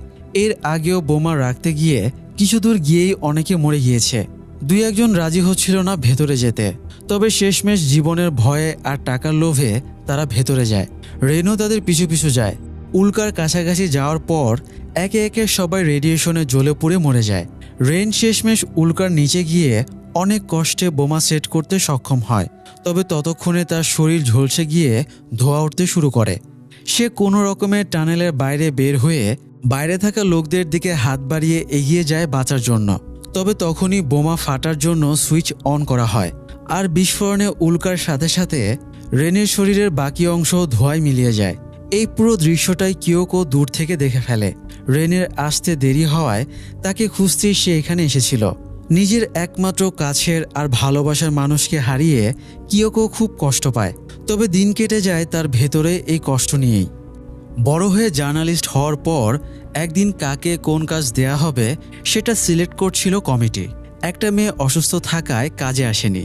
তার প্রজেক্ট ছিল একটা পুরনো ফ্যাক্টরির গুদামের ভেতরে থাকা ভূতের রহস্য নিয়ে প্রতিবেদন করা। বিষয়টা দেখে কিয়োকোর সন্দেহ হয়, এই কারণে কাজটা সে নিজে নিয়ে নেয়। ফ্যাক্টরির গুদামের ভেতরে গিয়ে সে দেখে ধোঁয়ার একটা কুণ্ডলী ভেতরে আসছে। সে এটার পিছু নেয় আর দেখে মাটির নিচে একটা রুমে গিয়ে এই ধোঁয়া তার রেন আঙ্কেলের রূপ নিয়েছে। তবে তখন রেন পরিণত হয়েছে মূর্তিতে। কিয়োকো এরপর এই পুরো জায়গাটা কিনে নেয়। মাঝে মাঝে রেনের মূর্তির কাছে গিয়ে বসে থাকে। একদিন রেনের পুরনো বাড়িতে গিয়ে সে রেনের সেই গ্রামাফোন খুঁজে পায়। সেটা নিয়ে রেনের মূর্তির কাছে এসে সে এলি মাই লাভ গানটা প্লে করে, আর খেয়াল করে এই গানটা বাজলে রেনের মূর্তি মানুষে রূপান্তরিত হয় আর একটা উইশ করতে বলে। কিয়োকো কখনই কোনো উইশ করেনি। তবে 3-4 বছর পর কেঞ্জির কাছে যখন সে মরির ফাইলটা দেখতে পায়, তখন তার মনে প্রতিশোধ নেওয়ার নেশা জেগে ওঠে। মরিকে সে চিনতে পেরেছিল তার হাতে আঁকা স্নেক ট্যাটু দেখে। ছোটবেলা থেকেই এই ট্যাটু তার মাথায় গেঁথেছিল। তো কিয়োকো এরপর মরির ইন্টারভিউ নিতে যায়। মরি তখন অ্যাগ্রেসিভ আচরণ করে তার সাথে। পুরো ব্যাপারটা নিয়েই সে নিউজ করেছিল। এরপর মরির ওপর রাগ থেকে রেনের মূর্তিকে মানুষ বানিয়ে উইশ হিসেবে সে মরিকে খুন করতে বলে। এরপর রেনকে নিয়ে সে মরির ফ্ল্যাটে আসে আর নির্দেশ দেয় মরিকে খুন করতে। তবে মরার আগে ভয় দেখিয়ে সে সেই প্রজেক্টে জড়িত থাকা প্রফেসর সানোর আর ফুজিশিরো গ্যাংয়ের ওতোমোর নাম জেনে নেয়। মরিকে খুন করে তার গলায় সে এমনভাবে ফাঁস লাগিয়ে আসে যে সবাই ভাবে মরি সুইসাইড করেছে। প্রতিশোধের নেশায় সে এমন হয়ে উঠেছিল যে তার কাছে কেঞ্জির সাথে তার সম্পর্ক তুচ্ছ হয়ে ওঠে। এর মাস 3 পরে প্ল্যান করে সে প্রফেসর সানোকে একটা ইন্টারভিউতে ডেকে আনে। আগে সে ফোনের মাধ্যমে নির্দেশ দিয়ে রেখেছিল রেনকে। রেন এসে লাইভ ক্যামেরার সামনে প্রফেসর সানোকে খুন করে। কিয়োকো চাচ্ছিল হিউম্যান ভেপারের আতঙ্কে যাতে হোয়াইট সেন্টারের বাকি খারাপ লোকেরা আত্মসমর্পণ করে, তবে বাস্তবে তা হয়নি। যাই হোক, এই কিয়োকোই দাদাসু সেজে ফুজিতা আর কাহোর সাথে যোগাযোগ করেছিল, যাতে তারা দুজন হিউম্যান ভেপারের বিষয়ে ইনফরমেশন প্রকাশ করতে না পারে। তারা যখন হিউম্যান ভেপারকে আসলেই খুঁজে পেয়েছে, তখন কিয়োকো এসে তাদেরকে নিজের লাইফের স্টোরিটা জানায়। এরপর তাদেরকে ওবাতার সেই ফাইলটা দেখায়, যেটা সে ওতোমোর ফোন থেকে নিয়ে প্রিন্ট আউট করে ফেলেছে। এরপর ফুজিতা আর কাহোকে সে জানায় মুফু গ্রুপের সবাইকে খুন করার পর সে আত্মসমর্পণ করবে। ততদিন অবধি হিউম্যান ভেপারকে নিয়ে যদি ফুজিতা আর কাহো চুপ থাকে, তাহলে 1 মিলিয়ন না, বরং এর চেয়েও কয়েক গুণ বেশি টাকা তাদেরকে দেবে।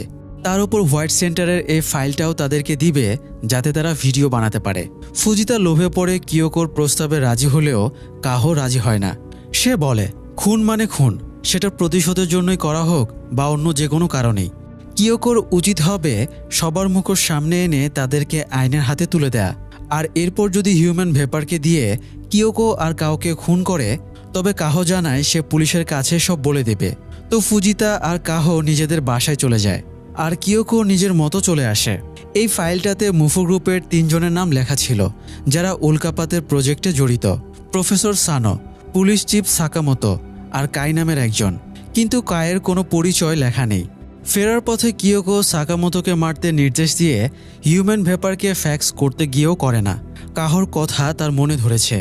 এদিকে ওতোমোর ফোনে যখন কেঞ্জি দেখে ইয়ামাজাকির পাঠানো ফাইল ডিলিট করা, তখন সে জিজ্ঞাসা করে কাজটা কে করেছে। ইয়োশিদা তখন সন্দেহের মোড় কিয়োকোর দিকে ঘুরিয়ে দেয়। সে বলে যেহেতু ফোন আগে কিয়োকো নিয়েছিল, তার মানে কাজটা কিয়োকোর করা। কেঞ্জি কিয়োকোর বাসার সামনে তাই অপেক্ষা করতে থাকে। কিয়োকো পৌঁছানোর পর সে জিজ্ঞাসা করে এ বিষয়ে। তখন কিয়োকো জানায় ফাইল সে ডিলিট করেনি, বরং পুলিশ ডিপার্টমেন্টের কেউই করেছে। কেঞ্জি এটা মানতে নারাজ। সে জানায় কোনো পুলিশ এই কাজ করতে পারে না। এটা শুনে কিয়োকো তার প্রিন্ট আউট করা ফাইলটা কেঞ্জির দিকে এগিয়ে দেয়। কেঞ্জি সেখানে শুধু পুলিশ না, তার নিজের আঙ্কেল পুলিশ চিফের নাম অমন জঘন্য কাজের সাথে জড়িত দেখে অবাক হয়ে যায়। সে তখনই কিয়োকোকে নিয়ে সাকামোতোর বাসায় যায়। সাকামোতোর ওয়াইফ কেঞ্জিকে দেখে খুশি হয়ে নাস্তা বানাতে যায়। সাকামোতোকে এই ফাইল দেখিয়ে প্রশ্ন করলে সে জানায় তখন লাখো মানুষের জীবন বাঁচাতে আর দেশের সম্মান রক্ষা করতে কিছু মানুষকে বলি দিতে হয়েছিল। এই বিষয়ে সে রিগ্রেট ফিল করে, তবে তার কিছু করার ছিল না। কেঞ্জি তখন সাকামোতোর কাছে কাইয়ের পরিচয় জিজ্ঞাসা করলে সে চুপ থাকে। তখন সাকামোতোর স্ত্রী নাস্তা নিয়ে আসার আগেই কেঞ্জি কিয়োকোকে নিয়ে বের হয়ে আসে। কিয়োকোকে সে জানায় সাকামোতোর বিচার করার ব্যবস্থা সে করবে। এরপর কিয়োকোকে ড্রপ করে দেয়। এদিকে পরদিন ফুজিতার জন্মদিন থাকায় কাহো ফুজিতাকে একটা লাইটার গিফট করে। ফুজিতা ভাইরাল হওয়ার লোভ সামলাতে পারছিল না। সে বাসায় কাহোকে রেখে আবারও হিউম্যান ভেপারের প্লেসে ফিরে আসে। এরপর সে হিউম্যান ভেপারের মাধ্যমে সাকামোতোকে একটা সতর্কবার্তা দেয়, যদি বেঁচে থাকতে চায় তাহলে পরদিন দুপুরের মধ্যেই নিজের অপরাধ স্বীকার করে একটি ভিডিও বানিয়ে সবার সামনে প্রকাশ করতে হবে। এরপর ভিডিওটা নিজের চ্যানেল থেকে আপলোড করে। মুহূর্তেই ভিডিওটা ভাইরাল হয়ে যায়। সাকামোতো এই ভিডিও দেখে নিজের ভুল বুঝতে পারে। সে ডিসিশন নেয় সব সত্যি প্রকাশ করে দেবে। এই কারণে সেই রাতেই প্রেস কনফারেন্স ডাকে। এদিকে ফুজিশিরো গ্যাংয়ের ওতোমোর ছেলে তার কাছে থাকা ফাইলের তথ্য ব্যবহার করে সেখানে নাম থাকা লোকজনকে ব্ল্যাকমেল করতে শুরু করে। কাই নামের সেই লোক তাই ইয়োশিদাকে দিয়ে মোটা অঙ্কের টাকা পাঠায় তার কাছে, যাতে সে চুপ থাকে। সাকামোতো প্রেস কনফারেন্স ডাকার পর কিয়োকি জেনটির অফিসে যায়। সেখানে গিয়ে সে জানতে পারে ভিডিওটি ফুজিতার চ্যানেল থেকেই আপলোড করা হয়েছিল। তখন সে বারবার কাহোকে কল করে। কাহো ঘুমাচ্ছিল, সে এসব বিষয়ে কিছু জানে না। যখন তার ঘুম ভেঙেছে তখন অলরেডি ফুজিশিরো গ্যাং তার বাসায় চলে গিয়ে তাকে ধরে ফেলে, কারণ তারা বুঝতে পেরেছে কাহো আর ফুজিতা হিউম্যান ভেপারের ঠিকানা জানে। অন্যদিকে সাকামোতো প্রেস কনফারেন্সের উদ্দেশ্যে বের হওয়ার আগে কেঞ্জির কাছে কল করে কনফেস করে। তাকে জানায় তার বাবার মৃত্যুর পেছনে তার হাত আছে। আর কিছু না বলে সে কল কেটে দেয়। বাসার বাইরে বের হয়ে সাকামোতো দেখে ইয়োশিদা এসেছে। ইয়োশিদা তাকে বলে সে নিজেও অপরাধ স্বীকার করতে চায়। তো ইয়োশিদা সাকামোতোকে ড্রাইভ করে নিয়ে যাচ্ছিল। নির্জন একটা জায়গায় গাড়ি থামিয়ে সাকামোতো কিছু বুঝে ওঠার আগেই সে গুলি করে সাকামোতোকে মেরে ফেলে। এরপর তার হাতে বন্দুক ধরিয়ে দিয়ে ব্যাপারটাকে এমনভাবে সাজায় যাতে সবাই ভাবে সাকামোতো সুইসাইড করেছে। সব সাংবাদিক সাকামোতোর জন্য অপেক্ষা করছিল। তখনই হঠাৎ খবর আসে সাকামোতো সুইসাইড করেছে। কেঞ্জিও খবর শুনে দৌড়ে সেখানে যায়। ঘটনাস্থল দেখে সে নিজেও ভাবে সাকামোতো অপরাধবোধ থেকে সুইসাইড করেছে।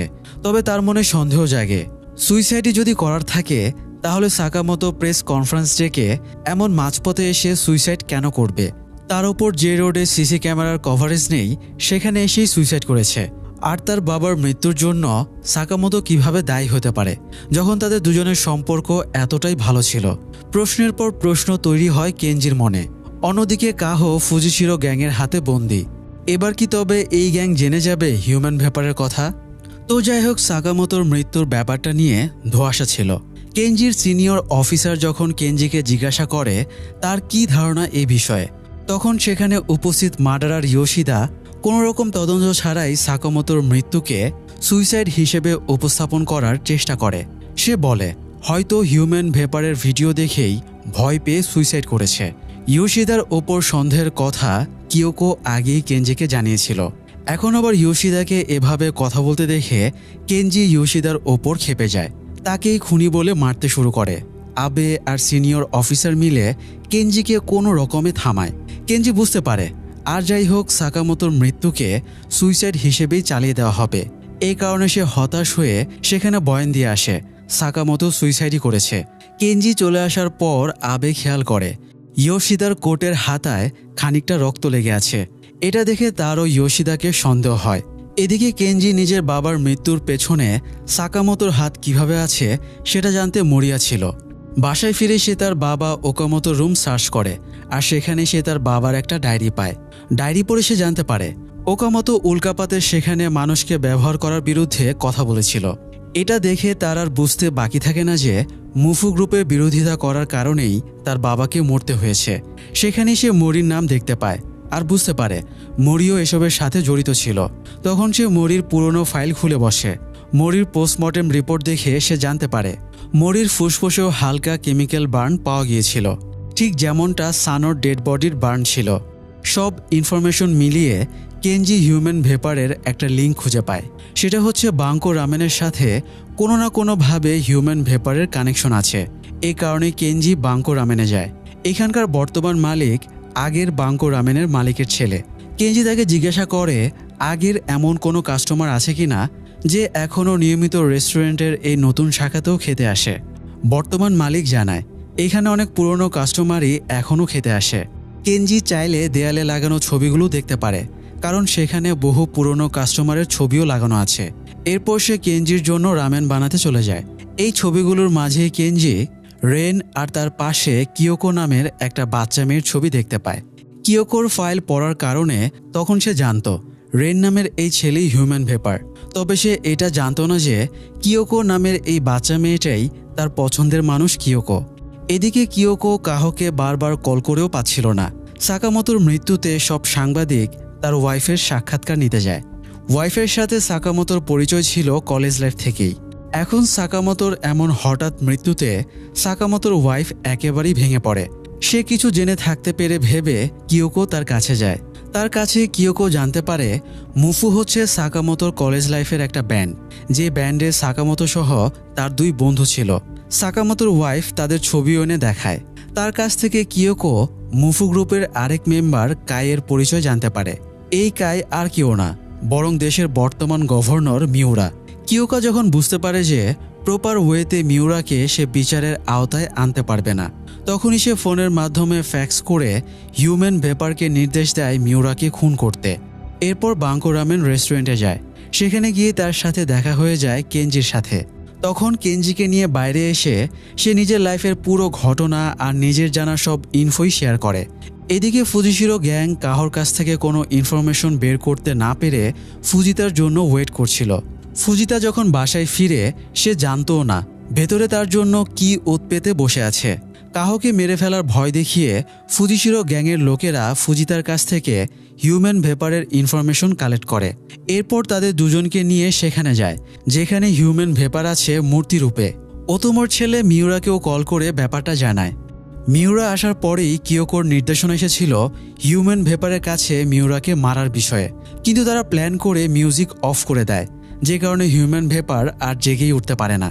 মিউরা ফুজিশিরো গ্যাংয়ের সবাইকে গুদামের বাইরে দাঁড়িয়ে পাহারা দিতে বলে। ভয় দেখিয়ে ফুজিতা আর কাহোর কাছ থেকে জেনে নেয় দাদাশো নামের সেই লোক আসলে কে। মিউরা কিয়োকোর পরিচয় জেনে যায়। এরপর মজা নেওয়ার জন্য হিউম্যান ভেপারকে জাগিয়ে তুলে ফুজিতা আর কাহোকে মারার নির্দেশ দেয়। ফুজিতা আর কাহো সেখান থেকে দৌড়ে পালানোর চেষ্টা করে। ফুজিশিরো গ্যাং তাদেরকে ধরার চেষ্টা করলে মিউরা তাদেরকে থামিয়ে দেয়, কারণ ফুজিতা আর কাহো লুকিয়ে যেখানেই যাক না কেন তাদেরকে হিউম্যান ভেপার খুঁজে বের করে মেরে ফেলবেই। দৌড়াতে দৌড়াতে ফুজিতা একটা পেট্রোল পাম্প থেকে পেট্রোল নিয়ে নিজের গায়ে ঢেলে দেয়। এরপর একটা ব্রিজের ওপরে গিয়ে কাহোকে ধাক্কা দিয়ে পানিতে ফেলে দেয় হিউম্যান ভেপারের হাত থেকে বাঁচাতে। তখনই হিউম্যান ভেপার এসে ফুজিতাকে ধরে ফেলে আর ধোয়ার কুণ্ডলির ভেতরে নিয়ে তাকে ওপরে তোলে। কেমিক্যালের সাথে ফুজিতার শরীরের পেট্রোলের রিয়াকশনে আগুন লেগে বিস্ফোরণ হয়। ফুজিতা তখনই মারা যায় আর হিউম্যান ভেপারও তখনকার মতো ফিরে যায়। কাহো সাঁতার কাটতে কাটতে অনেকটা দূরে গিয়ে ওপরে ওঠে। এখন সে পৃথিবীতে পুরোপুরি একা। অন্যদিকে মুফু গ্যাংয়ের মেইন কালপিটের হাতে তখন হিউম্যান ভেপার খেলার পুতুল। এবার কি তবে মিউরা কিয়োকোকে খুন করার নির্দেশ দেবে? আর সবকিছু জানার পর কেনজি কিয়োকোকে অ্যাকসেপ্ট করতে পারবে? তো যাই হোক, সবকিছু জানার পরে কেনজি কিয়োকোকেই সাপোর্ট করে। কিয়োকোর লাইফ রিস্কে আছে বলে সে তাকে নিয়ে একটা মোটেল ভাড়া নেয় সেদিনের মতো। কিন্তু সেই রাতেই মিউরা টিভিতে এসে ঘোষণা দেয় ফুজিতা অ্যান্ড কাহোস টেরর জোন ইউটিউব চ্যানেলের ফুজিতা আগুন বিস্ফোরণে মারা গেছে। তাছাড়া তার হাতে আরও একটা ইনফরমেশন এসেছে যে কিয়োকো হিউম্যান ভেপারের সাথে জড়িত হতে পারে। এখনও কিয়োকো হিউম্যান ভেপারের সাথেই আছে। মিউরা নির্দেশ দেয় কিয়োকো যেখানেই থাক না কেন তাকে যাতে অ্যারেস্ট করা হয়। টিভির নিউজ চ্যানেলগুলোতে ওয়ান্টেড ক্রিমিনাল হিসেবে কিয়োকোর ছবি প্রচারিত হতে থাকে। কিয়োকো নিউজ দেখে অবাক হয়ে যায়, কারণ সে মিউরাকে খুন করার নির্দেশ দিয়েছিল। তবে মিউরা এখনও বেঁচে আছে কিভাবে? তার সন্দেহ হয় হিউম্যান ভেপারের খোঁজ মিউরা পেয়ে গেছে। মিউরাকে বেঁচে থাকতে দেখে কেনজিও কিয়োকোকে বলে সে যে করেই হোক মিউরাকে অ্যারেস্ট করবেই। এদিকে সেই রাতে কাহো একটা সাইবার ক্যাফেতে রাত কাটায়। কিয়োকো কাহোর সাথে যোগাযোগ করতে সক্ষম হয় আর পরদিন তাকে একটা জায়গায় এসে দেখা করতে বলে। এদিকে কিয়োকো আর কেনজি যে মোটেলে ছিল সেখানকার দায়িত্বরত মহিলা কিয়োকোর ছবি টিভিতে দেখে পুলিশে খবর দেয়। যদিও ততক্ষণে তারা সেখান থেকে পালিয়ে চলে আসে। কাহোর যেখানে এসে কিয়োকো আর কেনজির সাথে দেখা করার কথা সেখানে এসে সে দাঁড়িয়ে থাকে। তখনই তার চোখে পড়ে হিউম্যান ভেপারকে। সে ভাবে এটা তাকে মারতে এসেছে। পরে সে খেয়াল করে এটা তাকে উপেক্ষা করে অন্যদিকে চলে যাচ্ছে। এটা দেখে কাহো হিউম্যান ভেপারের পিছু নেয়। কাহো দেখতে পায় মিউরা নিজের পার্টি অফিসে মিটিং করছিল পরদিনের প্রচারণা কিভাবে করবে সেই বিষয়ে। ঠিক তখনই সেখানে হিউম্যান ভেপার ঢুকে যায় আর কিছুক্ষণ পর বিকট শব্দে বিস্ফোরণ হয়। এবার কি তবে মিউরা মারা যাবে? যদি মারাই যায় তাহলে মিউরাকে খুন করার নির্দেশ কে দিল? তবে কি ফুজিশিরো গ্যাং এই কাজ করেছে? যাই হোক, বিস্ফোরণের পরপরই সেখানে কাহোর কাছে কিয়োকো পৌঁছে যায়। এরপর কাহোকে নিয়ে সেখান থেকে কিয়োকো চলে আসে। কেনজিও ছিল তাদের সাথে। গাড়িতে যেতে যেতে কাহো তার আর ফুজিতার সাথে কি কি ঘটেছে সেসব কিছুই কেনজি আর কিয়োকোকে জানায়। এমন সময় নিউজে দেখা যায় দুর্ঘটনায় পার্টি অফিসের 3 জন মারা গেলেও সৌভাগ্যক্রমে মিউরা বেঁচে আছে। এখন প্রশ্ন হলো, হিউম্যান ভেপারের টার্গেট যদি মিউরাই হতো তাহলে তো তার এখান থেকে বেঁচে ফেরার কথা ছিল না। কাহো তখন জানায় ফুজিতা হিউম্যান ভেপারের মূর্তির নিচে ক্যামেরা সেট করে রেখেছিল। সেটা কোনোভাবে গিয়ে আনতে পারলেই মিউরাকে মারার নির্দেশ কে দিয়েছে সেটা জানা যাবে। তো তারা 3 জন আবারও হিউম্যান ভেপারের ডেরায় যায়। ফুজিশিরো গ্যাং অথবা মিউরার কোনো লোক তখন সেখানে ছিল না।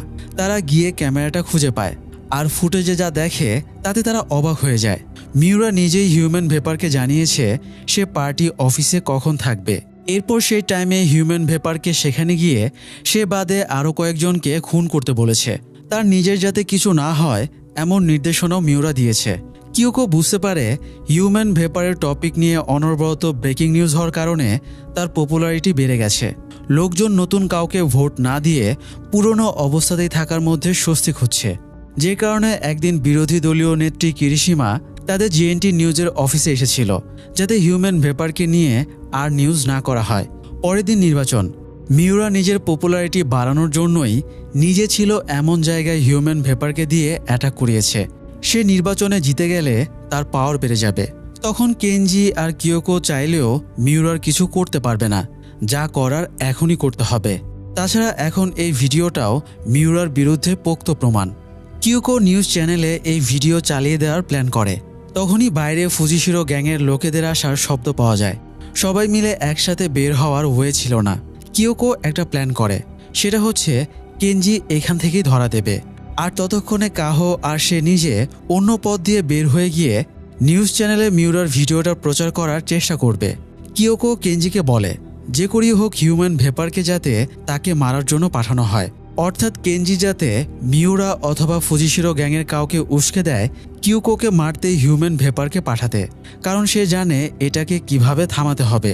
এটাকে না থামালে মিউরার মতো অনেকেই এটাকে খারাপ কাজে ইউজ করার চেষ্টা করবে। প্ল্যান মাফিকই কাজ হয়। কাহো আর কিয়োকো অন্য একটা পথ দিয়ে বের হয়ে আসে। কেনজি ফুজিশিরো গ্যাংয়ের কাছে ধরা দেয় আর তারা তাকে মারধর করে। মিউরা এসে তাকে মারধর করার পর সে কনফেস করার নামে কিয়োকোর নাম বলে দেয়। জানায় যে কিয়োকো কি করতে যাচ্ছে, কিভাবে তার ভিডিও এক্সপোজ করে দেওয়া হবে।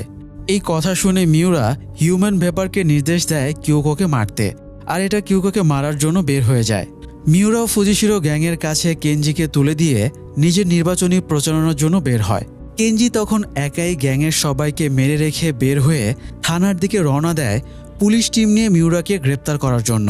কিয়োকো যে গাড়িতে যাচ্ছিল সেটা কেনজির ছিল। এখানেই কিয়োকো তাকে প্রপোজ করার জন্য কেনজির রাখার রিংটা খুঁজে পায়। তো কিয়োকো ওয়ান্টেড ক্রিমিনাল হওয়ায় বাইরে বের হতে পারছিল না। সে তাৎসুয়াকে কল দিয়ে তার কাছে মিউরার ভিডিও পাঠিয়ে সেটা যেভাবেই হোক প্রচার করতে বলে। এদিকে কাহো যায় কিরিশিমার অফিসে। ভিডিও দেখার পর কিরিশিমা জানায় সে যদি নিজে থেকে এই ভিডিও আপলোড করে তাহলে তার ইমেজ নষ্ট হবে। কারণ তাদের সবাই ভাববে মিউরার বিরুদ্ধে সে ষড়যন্ত্র করছে। আগে অন্য কোনো চ্যানেল থেকে ভিডিওটা আপলোড হলে তবেই কেবল এটার মাধ্যমে সে মিউরার বিরুদ্ধে প্রচারণা করতে পারবে। কাজটা দ্রুত করার প্রয়োজন ছিল।